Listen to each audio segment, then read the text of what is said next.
Hello my friends, welcome to my corner. Today is February 2nd, 2022, and we have reason to rejoice because 100 years ago, one of the most influential texts in the history of literature, James Joyce's Ulysses, was published. As if that weren't enough, today is Joyce's birthday. So I have at least those two very good reasons to make this video. This is my humble tribute to Ulysses in the form of a series of meditations on different aspects of the novel. I hope that you find something in this video that speaks to you, and that if you have not read Ulysses yet, which is perfectly okay, that this video inspires you to explore Joyce's monumental novel.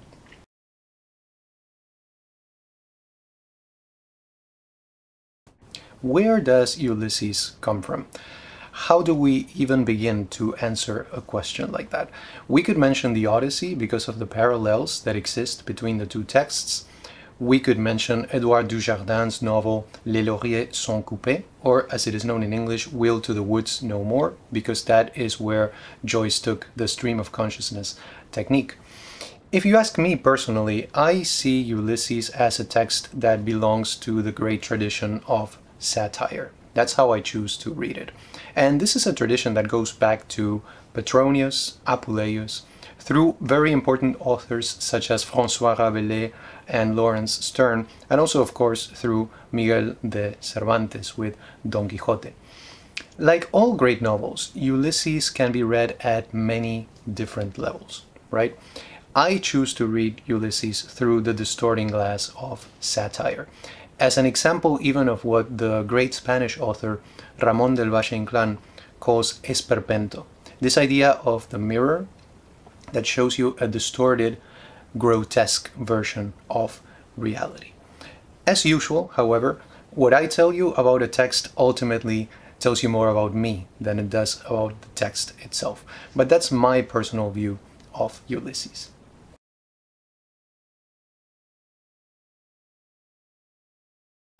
Ulysses is both a continuation of and a break with tradition. We have a link to the classical world, the heroic world. This is a typical feature of modernism, of course, and the idea here is to contrast that world with the broken, fallen world of the 20th century, specifically the time between the two wars. So we go from hero to anti-hero, from a woman who waits to a woman who does not wait, from a sense of quest to a sense of banality, or maybe not even that, because if you think about it, there is a very important quest that is happening in Ulysses, which has to do with the very important theme of the search for the father. So maybe it's not a question of heroic versus unheroic. Maybe it's simply the fact that the concept of a hero, of heroism, has changed significantly since the time of the classical world to the 20th century.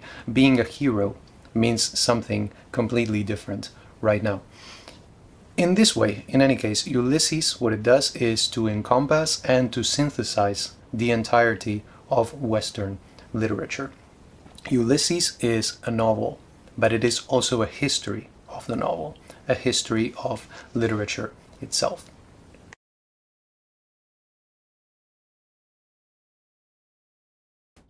We are told that Edouard Dujardin provided the technique, the stream of consciousness technique.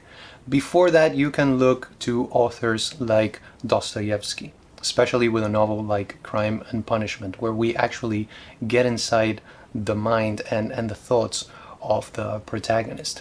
I think that is one of the most important or the most salient difficulties of Ulysses. The fact that we have to follow a train of thought, and we always find that very difficult, right? As a reader, you simply cannot doze off with this text because you lose that train of thought. And that is one of the problems. I think one of the things that Ulysses does is to remind us how careless we are as readers, most of the time, at least. But by the same token, Ulysses is also a novel that can teach us how to be good, acute readers.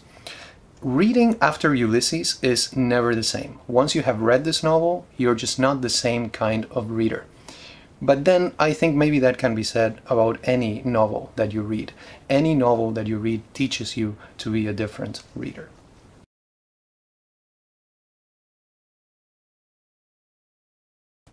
Every novel, and by extension every work of art, is a result of organization. Sometimes that gathering and that ordering of materials comes alive. And these are the great novels. Novels like Don Quixote, like Tristram Shandy, like Moby Dick.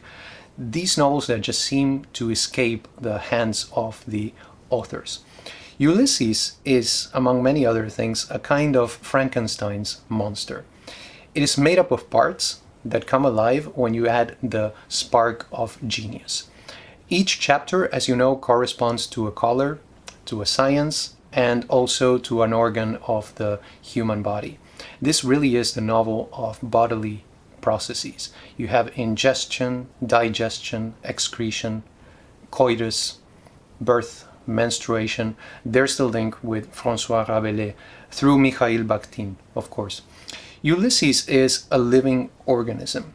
The great German writer Alfred Döblin, author of Berlin Alexanderplatz, called Ulysses a biological novel.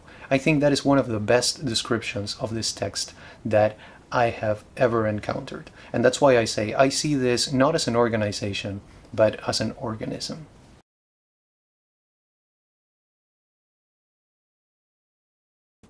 We are dealing here with a novel that is very conscious of its origins. It is literally written over the Odyssey. The Argentine author Ricardo Piglia said that the Odyssey, in the context of Ulysses, functions as a writer's grid or a guide. It was important to the author at the moment of composition, but it is not necessarily important to the reader. You can read Ulysses having no idea what the Odyssey is all about and still enjoy the novel. In the 20th century, we have the development of the consciousness that literature is palimpsest and metatext all the time, right? Not only when we are consciously doing that, but all the time. Every text is based, written over another text, a previous text. And you can see this clearly in Don Quixote, which I think is one of the many reasons why so many people call Don Quixote the first modern novel, or at least the first modern novel in the West. So we have a plurality of texts and of genres that make up Ulysses. As you know, some of the most obvious examples that you can find in the chapters are the texts of journalism. Towards the end of the novel, you have that parody of the catechism. So you have different modes that are incorporated into this text. And I think what is at work here is a great paradox, which is this one. Original works are sometimes produced by acknowledging the impossibility of being original. That is one of the many things that Ulysses does very well.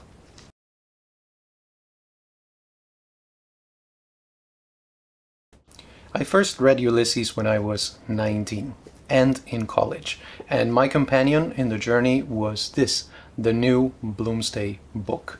Even with that companion, which is an excellent companion by the way, most of it went over my head, I'll be honest with you. But I got something out of the novel, and I really enjoyed it, even at that moment. I reread it many, many years later, and at that time I found it to be an absolute delight from beginning to end. So I encountered basically two different novels read by two different readers. This is my advice to you. Even if you feel intimidated by Ulysses, which I don't think you should, but even if you do, read it. Okay? Accept what the novel gives you. Accept what you personally receive from the novel in this moment. I would say this, and this is only my opinion, of course. I think that understanding even a fraction of Ulysses is more fruitful and more satisfying than understanding 100% of many contemporary novels. At the same time, it is perfectly okay to hate Ulysses. Virginia Woolf, one of my favorite authors, hated it. So if you do find yourself hating Ulysses, don't worry about it. You are in very good company too.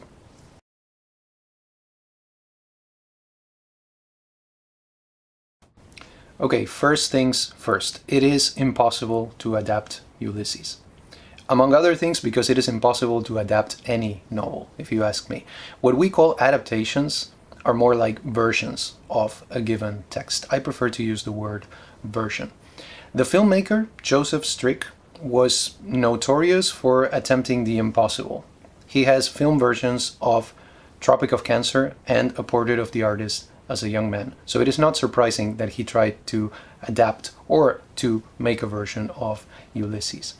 His version is very, very ambitious, and ultimately, as a version, it really works. It stands out in the context of film because it explores a completely different, even a new, cinematic language, even as the novel explores a different type of narrative structure and narrative language. So in this case, you can see how an extraordinary text leads to an extraordinary film. We have the novel as a grid for the film, just as the Odyssey was a grid for the novel. And so we come full circle right there. But in any case, I highly recommend that you check out Joseph Strick's version of Ulysses.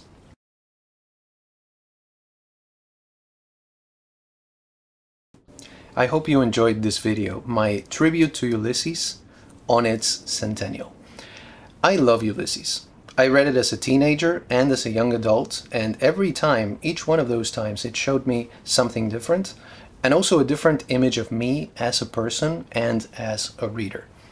I said before that I believe a good book is a living organism. I think it is also a mirror. Every time you read a good book, you see yourself reflected in it. I plan to reread Ulysses at one point in the future, and I just can't wait to see what image of myself it shows me this third time. Do you have any questions, comments, recommendations? Would you like to share your impressions or your experience with Ulysses? I would love to hear that. Thank you so much for stopping by, and have a wonderful day.